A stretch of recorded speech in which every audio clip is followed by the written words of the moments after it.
Hey, everybody, and welcome to another edition of Golf Business Live, powered by Supreme Golf. I'm your host, Michael Williams. As always, bringing you the best of the golf industry, brought to you by the best people in the golf industry. That is yourselves. We're going to have another great show for you today. I'm really excited. There's so much talk about golf in the world today. Everybody's talking about golf because of the tours merging and that sort of thing. I just had an opportunity to go to the Omni Homestead for the weekend and visit the Cascades course over here. It's a 100th anniversary centennial of the Cascades course. And you know your facility is old when you're celebrating a centennial and it's the second oldest course on the property. That's history. It's a wonderful place, and you ought to go when you get a chance. But today we're going to be talking about your thing. We're going to start with inside golf business, our owner-to-owner chats. I always enjoy, because having sat behind those desks and operated those things just like you, I'm always fascinated to hear what the operators have to say. Our guests today are two people who, if I went through their entire resume, we could spend more time describing them than we did talking to them. They are two of our very favorite people, very favorite guests here, no strangers to this show. We have Allison George from Toad Valley Golf Course in Iowa. She's an operator. She's the wizard of fun. She is a force of nature when it comes to growing the game. We also have Del Ratcliffe of Ratcliffe Golf Services. Again, someone who is so accomplished as an innovator, as an operator, and they're here to join us and tell us what's going on right now and what we can expect to be happening in the future with golf operations. So without further ado, please welcome Allison George and Del Ratcliffe. Guys, welcome to Golf Business Live. How you doing? Excellent. Doing great, Michael. Great to see you. Yeah. And I'm just loving this whole segment. I wish people could have seen the whole setup for this whole thing, because we've had so much fun already just trying to get onto the air.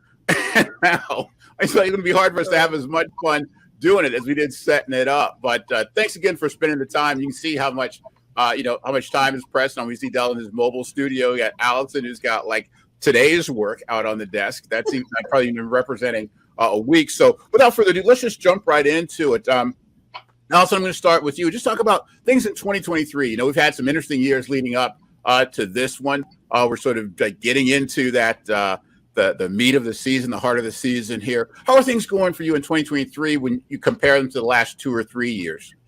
I haven't seen it slow down yet. I think it might even be getting crazier. It's unbelievable. And for me personally, our golf course is celebrating its 50th year this year. So we've been in business for 50 years, and we're doing a ton of fun promotions around that. We have my maiden name is Brady, so my family is the Brady Bunch. And so every day we're picking a golfer for an honorary Brady.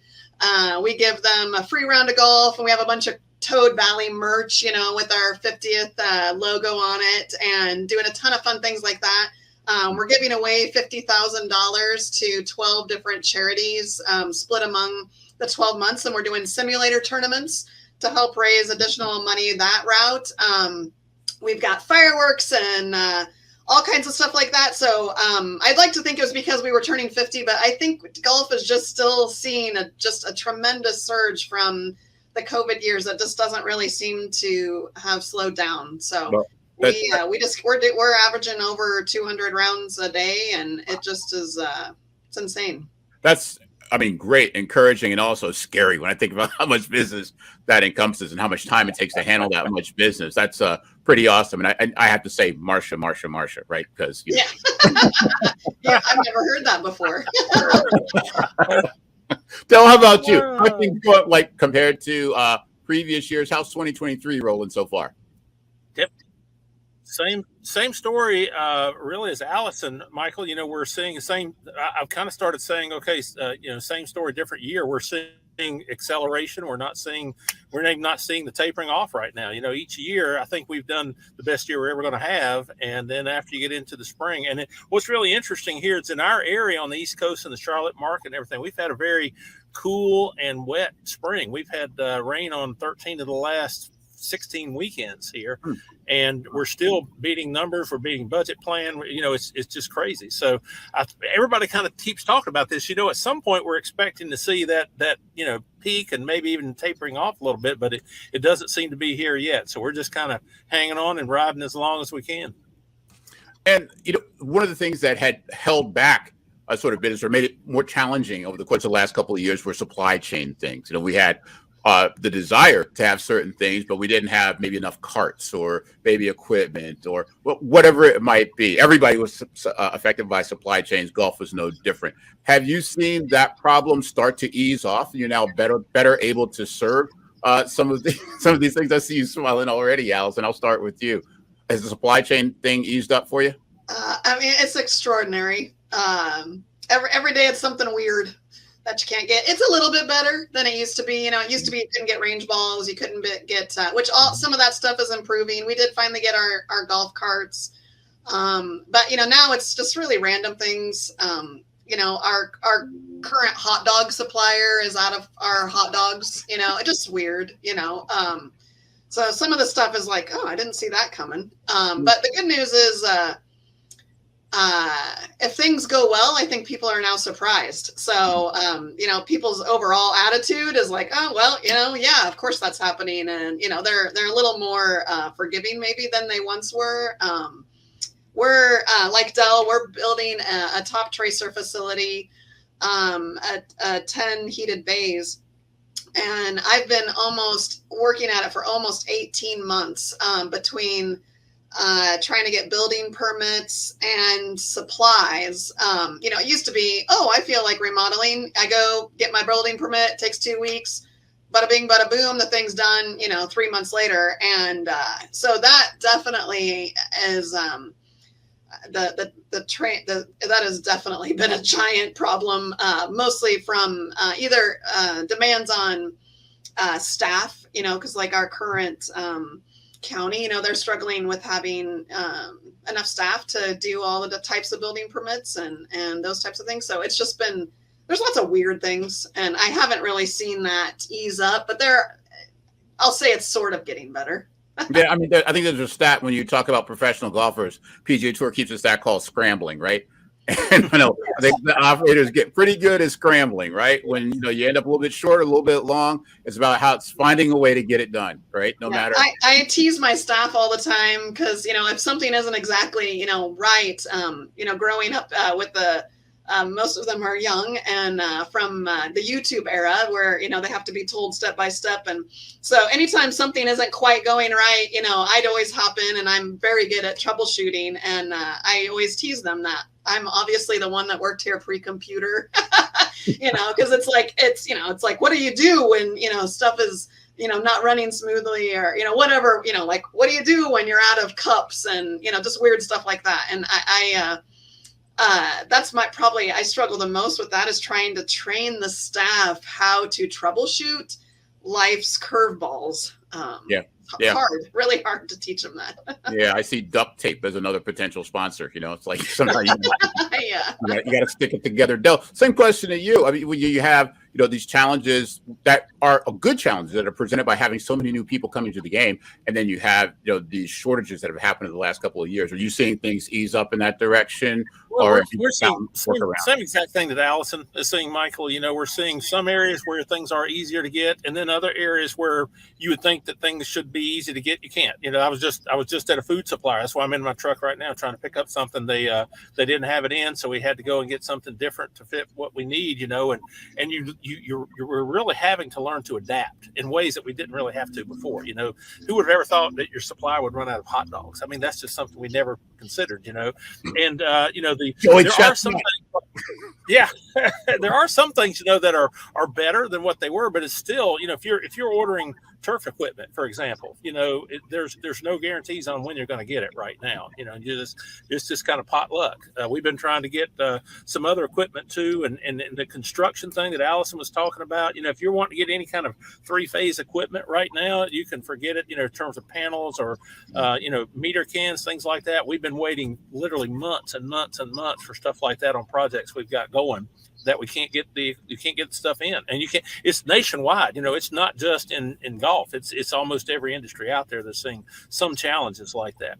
And of course, labor's not getting any better. The great thing is we've got all this business. We just got through doing some projections, and I do a 5-year pro forma every year, and I kind of play with it a little bit, and we always do a worst case scenario. And our expenses have really grown much more so than what they're reporting in terms of, what our national inflation rate is. We're not seeing 7 and 8% increases. We're seeing 30 and 40% increases in a lot of categories out there. And turf equipment again is one of them. The prices of what it's costing us just to maintain the golf courses is going to be really, really high for a lot of years to come. Interesting. And that, that figures into the labor thing too, and how you can automate some of those things. And a lot of puzzle pieces in motion there. I'm going to stay with you, Del, because we've already talked about things like Top Tracer, and we've talked about simulator rounds and simulator tournaments and that sort of thing. The golf is being more loosely defined now, and a lot of it happens off the green grass and has a lot to do with entertainment and keeping that new component that we have returning for different things other than just 9 and 18 hole rounds. You mentioned you have Top Tracer. How is that working out for you, and what other things are you doing to keep that group entertained?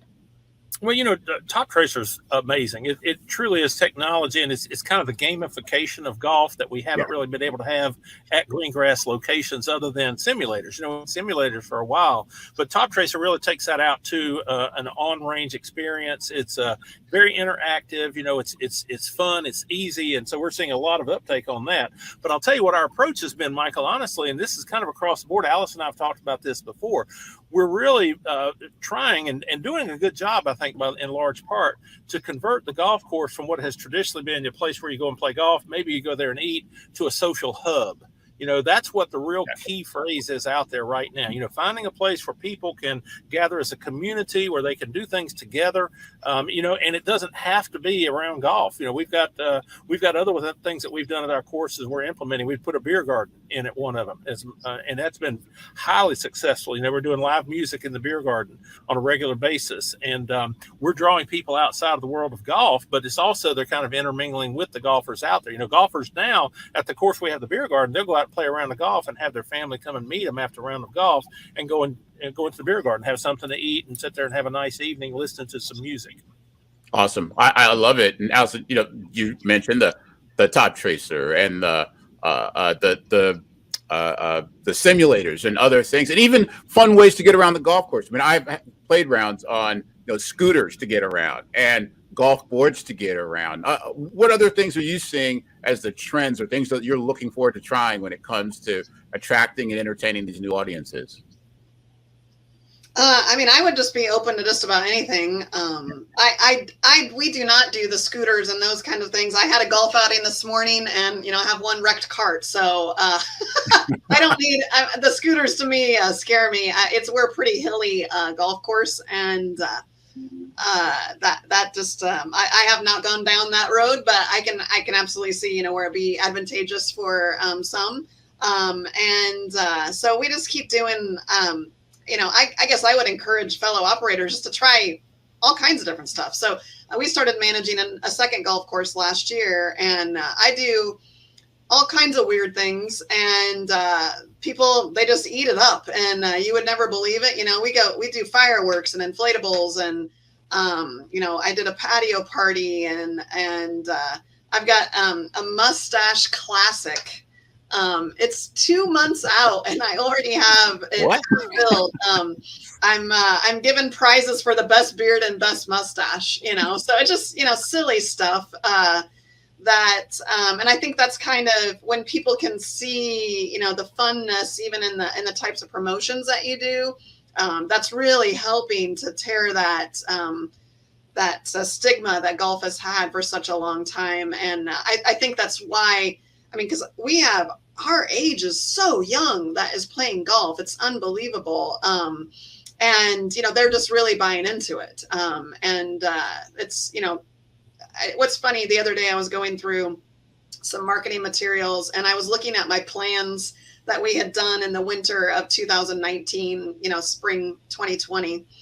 And, we had all these ideas of like, what are we going to do to promote, get more people to play on Mondays and, just stuff like that. I'm like, of course, we never implemented any of it. And now I'm like, I wouldn't even have time to do that stuff, And so it's kind of funny just to look at, so much has changed in a very short amount of time. And so, we need to do our best to keep on going, 5 years from now. We don't want to make the mistake of the 90s. And just think that this is going to last forever. So, that's why we are just, constantly trying new things, and, some of them work great and some of them don't, but I just pick up and keep on going. And so that's, I think if you're not doing that, then there might be, some things that, in the future that you're struggling with, but it's, I just have a lot of fun with it. Yeah. Complacency is the big enemy, isn't it? Just keep your foot on the gas pedal, keep innovating, right. Keep renovating. I think that's the answer. We just got a couple of minutes, but I wanted to get in this question for both of you, because the reason that everybody in the world is talking about golf is because of the merger of the two tours, the Live Golf Tour and the PGA Tour. With one of the premises for Live Golf, I mean, forget about the money that the pros play, but it's meant to bring a different experience to the professional golf viewer, the professional golf audience, more fun, team golf, these sorts of things. Everybody's talking about it, and everybody has strong opinions. I'm not going to go into the whole politics of it, but I want to start with you, Del, and just ask, does the discussion of it, just the fact that that thing is being talked about so much, does that help or hurt your business? Does it affect your business in any way? And is there anything that can come of this tour, of the merger, where there's meant to be some money coming to growing the game efforts? Is there anything you'd like to see come of it that benefits the everyday operator? Well, from our standpoint, Michael, one of the things is obviously the minute that was announced, it's been the buzz at every facility we're involved with. Everybody's talking about it.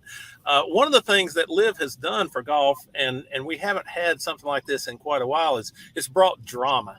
It's brought drama to the table. Absolutely. And that's the element, that's the essence of many things that really capture people's attention. The last time we really had drama was back in the Tiger Woods height of his career. We really haven't had anything that has drawn attention to the sport like this has. So I think that anything like that is good. Now, the question to your point is, how good of a job will we do converting that interest into participation and people being involved in golf? And we were not prepared for it in the Tiger Woods era, to be honest. We didn't do a real good job of converting all that interest into on-course experiences. But now it's a totally different thing, because we've got a whole new, there's a whole new batch of people out there. There's a whole new group of participants and some of them are not even really green grass participants, like you mentioned. The top golfers, the top tracers, the people that are playing on the simulators, they're not really what we would traditionally having thought of as golfers, but they're now engaged and they're involved. And so I think that all of that interest is only going to be good for us long term. I think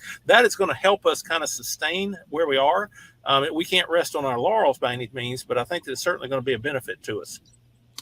Allison, I'll give you the last word. Same two questions. Interest about the tour translating into interest on the course, and can the industry do more with more?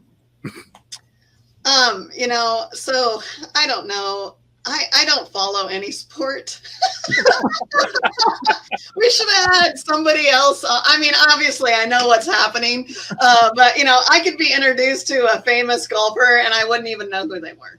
So I don't know what's wrong with me. I don't know. I don't follow any of that, but I do agree with Del. There is a lot of drama. It's like watching, some sort of a, Keeping Up with the Kardashians show or something like that, where they're going to start fisticuffs. I do feel really sorry for those golfers that, were loyal and basically, gave up all that money for nothing. But anyway, I mean, I agree. People like that kind of drama. There's a reason why those types of shows are, so hot, and it gives you something. I mean, everyone's talking about it. That's for sure. And so whether or not that converts to golfers, I have no idea. But I do think that it's been nice to show that golf can be fun. That's what Live has done, with different formats. There's obviously some stuff there where they've, mixed it up a little bit. And it's similar to what I was just talking about, where I have all these golfers and now I'm like, hey, let's try this, let's try that. So I certainly don't think there's any harm in the PGA Tour having a little bit of motivation to, let's try something that maybe we haven't tried before. But there's that fine balance of, being able to, honor the game, because, it is a sport of tradition. One of the things I always see when somebody's never planned a golf outing before, and they, you're doing closest to the pin, long drive, those types of things for a golf outing. And if they always want to have a volunteer like sitting at that hole to monitor. And they're always shocked when I'm like, this is golf. We're just honest, and, we honor one another. And if you outdrove the guy, you write your name down. And they're like, wait, what? Couldn't they cheat? And I'm like, well, technically, yes, but, most people don't. And I think that's just part of golf that is, was what makes it unique and fun. And so anyway, yeah. Yeah. It's that balance of preservation versus innovation, doing both of those things. And I don't know of anybody who does it better than golf course owners. And among that group, I don't know anybody who does it any better than you two. Thank you so much for this. This has been one of the most fun I'm telling the others you said that. Hey, it's recorded. Okay? This is actually being recorded. I don't know if you knew. So you'll be able to show this to people, and we're going to crowdsource you some hot dog advice. Okay, we'll see if we can get on the Deli podcast and see if we can find some people to get you some hot dogs. Del Ratcliffe with Ratcliffe Golf Services, Allison George, Toad Valley Golf Course. Thank you so much. We'll see you again soon. Thank you, Michael. Thank See you, Allison. Bye-bye. Y'all take care. Yeah. You got it. That is one of the most fun conversations we've ever had, but also one of the most practical and useful. You see people, again, talking about the Live Tour, PGA Tour thing, and getting down to the actual point, which is it creates interest because of the human drama. And when there's interest, the idea is to convert that heat into money. And these guys are all over it, looking for ways to do it. That's what we should all be able to do as owner-operators, is figure that part of it out, and not try to figure out all the things that have to do with the tour guys. Is how to get that interest and turn it into money, whether it's getting people on the course, getting them in simulators, anything that gets them to hold on the right end of a crooked stick is what you want to be doing. And boy, that was good. I enjoyed that. So we're going to take a quick break. We'll come back with more Golf Business Live, powered by Supreme Golf. So in the meantime, go get yourself a cold beverage and a crunchy snack. We'll be right here waiting for you when you get back. That's Golf Business Live. Michael Williams. We'll see you in a minute. Supreme Golf is proud to be an executive partner of the NGCOA. And whether you're looking to drive recurring revenue with our market-leading public membership software, or sell additional tee times on Barstool Golf Time and Supreme Golf at no cost, and where you control the data and the pricing, please reach out. Welcome back to Golf Business Live, powered by Supreme Golf. I'm your host, Michael Williams, and here is the meat of the show, what we really do this for, which is house chat, talking to those people who can help you do what you do better than you do it now, which is already pretty darn good. As I gotta say, I get more and more interested in the workings of golf course operations, sort of the nitty gritty. And as I learn more about it from you all, the point of sale, like the systems, the technology that's surrounding it now, just around how you interface with the public, how you interface with all the departments, is fascinating to me. How far that's come. I think when I got into the business, we literally were working with a cash register, cha-ching, little flag and a bell, that sort of thing that came up. And now, it's just completely different. It's like Wright brothers compared to the space shuttle. And but having said that, it's one of those things you can't afford not to keep up with. It's critical to understand and constantly upgrade your software, your technology at point of sale and all across your properties. Joining me is someone who knows that much better than I. He is the CEO of Club Caddie and managing partner of Warren Valley Golf Course. Please welcome Jason Pearsall. Jason, welcome to Golf Business Live. How are you, my friend? Michael, good. I'm glad to be back. Thanks for having me. It's always a pleasure. And I see you sitting there. It's sort of like, looks like the sort of Silicon Valley think shop, think tank, think room, idea generation tank that you have there. I'm expecting a lot of good ideas to come from you with that background that you have there. That looks very academic. We're actually, I'm just outside of a pro shop. So if I exit behind there, I think there's actually a beer fridge, and then to my right would be our golf shop. But it's nice to be able to work out of a golf course, and especially when you build software for the industry, and you're able to use your own software, determine what's good about it, what isn't good about it, go back to the team and give them, suggestions for how it can be better. And that's kind of where I want to start the conversation, is the fact that you are a golf course owner, and so you have a property that can serve as a living laboratory for the things that you produce, and also as an idea generator. Ideas come from solving problems. That's where inventions come from. Talk to me a little bit about your arc in the business. Were you a golf course manager, operator first, and then getting into the software side, vice versa? What's the arc there? Well, like a lot of us, I was born into the industry. Golf operations has been part of my DNA since I was a child. My father was a country club general manager. My grandfather was the chairman of the board at our club, and I grew up working every job at the club for my family. So I've worked in the industry ever since I can remember, and I was fortunate after college to get involved with some buddies, and we had a tech exit in 2010. So in 2015, I had the opportunity to invest in a golf course just outside of Flint, Michigan, called Flushing Valley. It was an incredible experience. We fully restored the course and the clubhouse, and we doubled the revenue over 5 years. And after COVID helped to grow the game, I received an offer to sell my interest in Flushing Valley that I couldn't say no to. And since then, I've missed the day-to-day of working on a golf course, making people happy, seeing them smile, cheer on golfers, and watching their passion for the game develop. And the sense of shared community with both staff and golfers, it's magical. It's unique to our industry. I guess I knew to be back on the green grass side sooner than later. It just had to be the right opportunity, and I found that at Warren Valley. That's so interesting. And Warren Valley, tell me a little bit about that property. Public, private, how many holes, etc. Yeah, it's a public golf course. It was built in 1923. It was designed by Donald Ross, and it was the first public 36-hole facility that he designed. He only had 3 to our research, and one of the most private.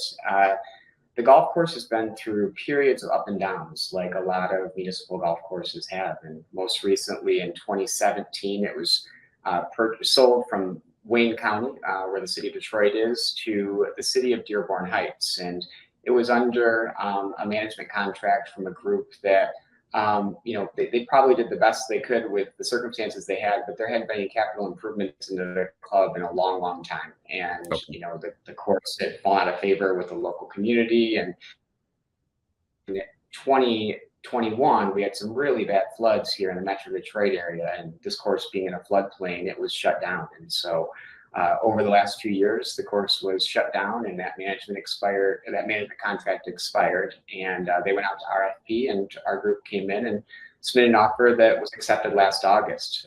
So we took over the course, last August, and it wasn't a golf course then, but we reopened it in April of this year, and it's doing great now. That is outstanding. Of course, if you hear any commotion back here, it's my friends in the Donald Ross Society who have torches and pitchforks outside my door because I didn't know about this golf course. They insist that you know every single Donald Ross golf course. So that is it is exciting to know that there's an opportunity to play a Donald Ross design, a public design. That's really something I'd like to do. It's on my list now. So in sort of the merger between you with your lifetime of operational experience, you've known it more than I do when I was talking about how far the business has come in terms of problem solving on the POS side.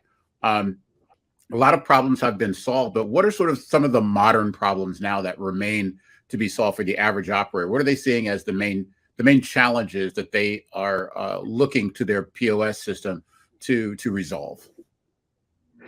Yeah, so basically there's a golf course, as you know, is many businesses. So a lot of golf courses have a restaurant, most will at least have a snack bar. There's the pro shop, and they may sell goods and services online, right? And so by the time that you look at, a banquet center and a pool and a driving range and the needs of a golf course, what you ended up having was 30 or 40 different apps that didn't really talk to each other. So every customer was in every one of those databases, maybe with a different email address, and they were getting pounded by email because you couldn't see which one of those systems was marketing to them.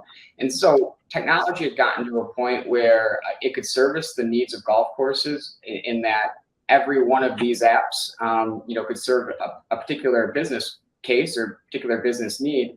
But because they didn't communicate together, it wasn't a good experience for customers. It was also very difficult for staff to log into these experience systems, to remember your login for 10, 15 different programs in order to run your golf course is difficult. And then oftentimes, you stop using them because you don't have time to look up your password or remember which website you have to log into, right? So the newer systems today are combining all of those apps into a single app. It gives you a lot of benefits. So you can see, not just how much a golfer may have spent in your restaurant, but how many times they visited, how many rounds they played, the average amount they spend per visit. If they haven't played in a couple of weeks, incentives that will be suggested that may help you bring them back. And so having all of your golfers' data into a single database that operates out of a single application provides a lot of tremendous opportunities to take advantage of that golfer and make them spend more money at your facility. Yeah, and to be clear, we're talking about your product as with Club Caddie being a product that replaces the whole suite of apps rather than being an interface that integrates them. You're not keeping all of those apps, and Club Caddie sort of makes them play nice. You're replacing all of those things, correct? Yeah, and I would say that most of our competitors in this space that are the more modern cloud-based systems are purporting to do the same thing. The goal is to be the single source of technology for a golf facility as opposed to an element of their tech stack. Gotcha. And okay, I hear a lot about the cloud, and now you hear, all types of programming, all types of technology. You hear about cloud-based applications. What is the advantage of cloud-based in the context of golf course operations? Why is it important to have that aspect of it be available to operators? Sure. So cloud-based really just means the data is shared over the internet, right? So that data is available anywhere. Now that means that it's available to be shared with third-party applications or programs, or if you're a customer yourself, right? And in these old systems that weren't cloud-based, they were server-based systems, you had no way to access that data, right? As a golfer, you can't look up how much you owe and your minimums, for example, right? Because that's stored not online, but instead in a database that is on site at the facility. So what the cloud allows you to do is to take that data and share it anywhere. It can be shared with the golfer. It can be shared with third-party programs. It can be shared, or it can be accessed when you're away from the golf course as well. So, using Club Caddie, we see operators enabling their staff to work more and more at home, right? Because that data is now not only on site, but is available anywhere that they have internet access.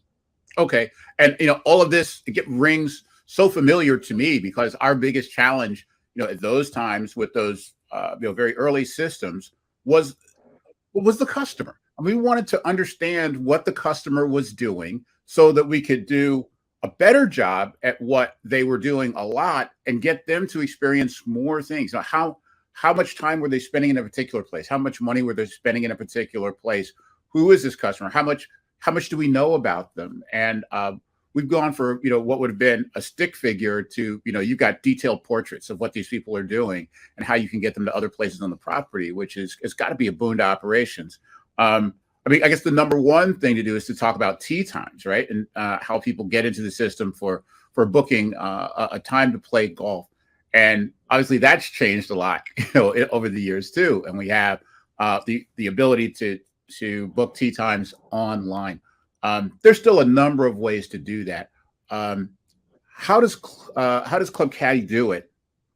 And why is it a better way to do it? Do you offer a better way and a more effective way to get those online tee times done for the customer and for the operator?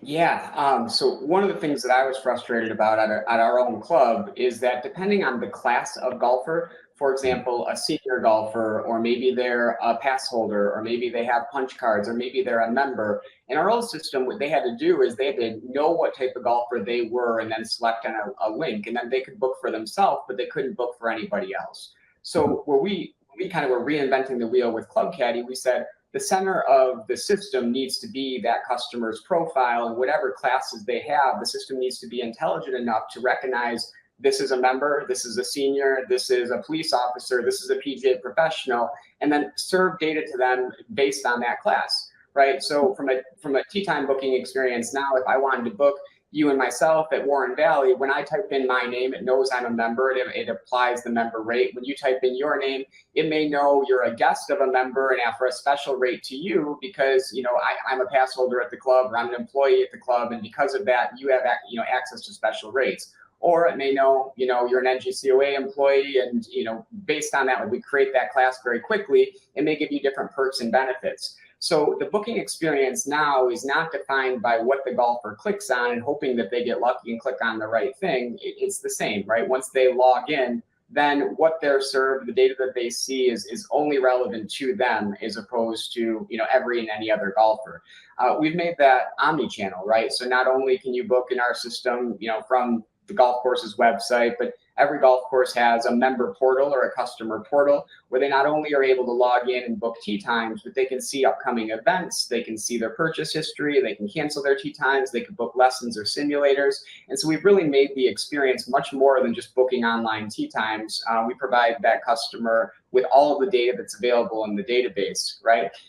We also offer a mobile app, and that mobile app is something that we're seeing. The adoption has gone up crazy in the last year or two, right? So when you offer a mobile app, it's not just that they go on to book tee time, but there's a rangefinder and there's a scorecard and scoring system and there's announcements, and you can push button notification them and have chats with them. They can even order food and beverage while they're golfing, and you know exactly where they're at by their phone's GPS, you know, coordinates. So you know when they're coming, you know, maybe up hole 9, so you can have food or beverage ready for them at the turn, or if you have a beverage cart, you can route it out to exactly what hole they're on using the software. I love that. You know, the idea that you have this constant conversation going on, or the opportunity for a constant conversation going on with the golfer, with the customer while they're on the property, whether it's when they're out on the golf course, stay in contact with them for their food and beverage needs, for their pace of play needs, for all of this. I mean, you have a lot that you can do there, a lot of opportunity. And I love the fact that you're taking every opportunity to have this running conversation with the customer. I think that's awesome. We got a couple more minutes. There's one question I did want to ask you, which is, it's going to be, because you wear two hats as the business owner of the POS software and as a course operator, which is about the third-party booking agents for tee times. You must look at them different, that entity, that segment differently as an owner and as a service provider, let's say. Talk to me about the two ways you view that and how it comes together in Club Caddie. Yeah, so, you know, generally, Mike, I'm not a big fan of barter. Now, that is not to say that offering your tee times or paying for your software, but through the use of bartering tee times is not the right decision for every golf course. For some golf courses, particularly, we even struggle with it here at Warren Valley, right? The course was shut down for 2 years. We're reopening it. People don't know it's reopened, and the best way to get new golfing eyeballs on them is to show that it's open on Golf Now. The problem with that is that in our experience across our clubs and with our customers' clubs, you don't produce the right type of golfers. So they're not loyal customers who want to come back to Warren Valley. They are customers who are loyal to that third-party booking engine and are ultimately looking for a hot deal. So wherever they can find that hot deal, they tend to book. And then when they come back and they're charged the rack rate, they're frustrated because they paid, you know, a fraction of that the last time that they played. And they don't understand that, you know, that was a barter tee time and it was a hot deal and so on, right? So you devalued the value of your tee times in the eyes of that golfer, which is something that all of us want to avoid doing, right? So I'm generally against the practice of bartering tee times. I think that the way that Supreme Golf does distribution makes a lot of sense, right? So what Supreme Golf does is they pay us 100% our rack rate every time they put a new set of eyeballs on our tee times. They think they make like 50 cents maybe per tee time, and they bring us a lot. So we're averaging 10 to 12 extra golfers a day that are coming from Supreme Golf, and I don't mind doing it because they're paying our rack rates and they're coming back and they're paying our rack rates and not disappointed that they're not, you know, that they're not paying a discounted or hot deal type rate, right? So I think distribution makes sense for a lot of public courses. I just don't recommend doing it through barter. That said, for certain golf courses, barter makes sense, and you know, there's not a one size fits all model, I don't think, for our industry. Wow, that was just an awesome answer. I'm glad we're recording this because someone needs to listen to that multiple times.